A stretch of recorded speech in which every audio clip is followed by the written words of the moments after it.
The fourth annual conference on effective partnership and information sharing, entitled For Better Humanitarian Action, has concluded. The three-day global conference was organised by the International Islamic Charitable Organisation, or the IICO, in cooperation with Kuwaiti Direct Aid Charitable Committee and the United Nations Office for the Coordination of Humanitarian Affairs, or the OCHA. Our correspondent Sarah Glubb has more on the final day in this report.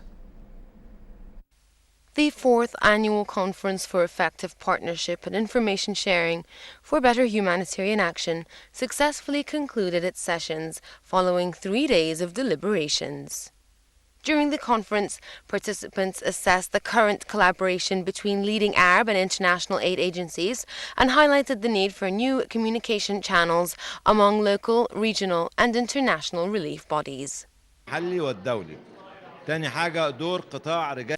The first recommendation was about the role of youth in delivering the message locally and internationally, and the second was the role of businessmen and the private sector in pursuing the path of humanitarian work.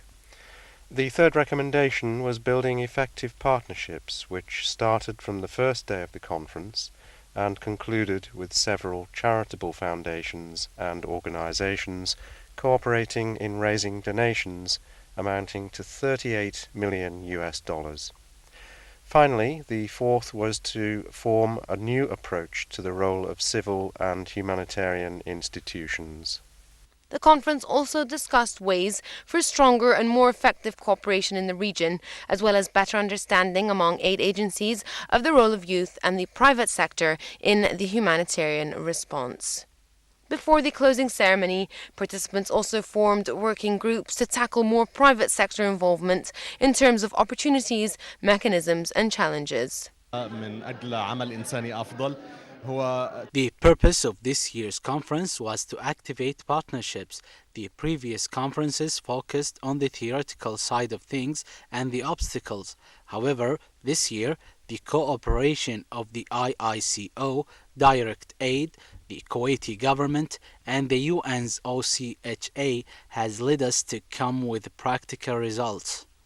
This was evident in the concluding session of the conference, with some GCC organizations announcing new methods and techniques of humanitarian work, such as matching funds. This year's conference was held under the patronage of the Deputy Prime Minister and Minister of Foreign Affairs, Sheikh Sabah al-Khalid al-Hamad al-Sabah. It also drew wide international and regional participation, most notably by UN Under-Secretary General for Humanitarian Affairs and Emergency Relief Coordinator Valerie Amos, as well as Secretary General of the Gulf Cooperation Council States, Abdulatif al-Zayani. From the Regency Hotel, this is Sarah Glubb reporting for English News.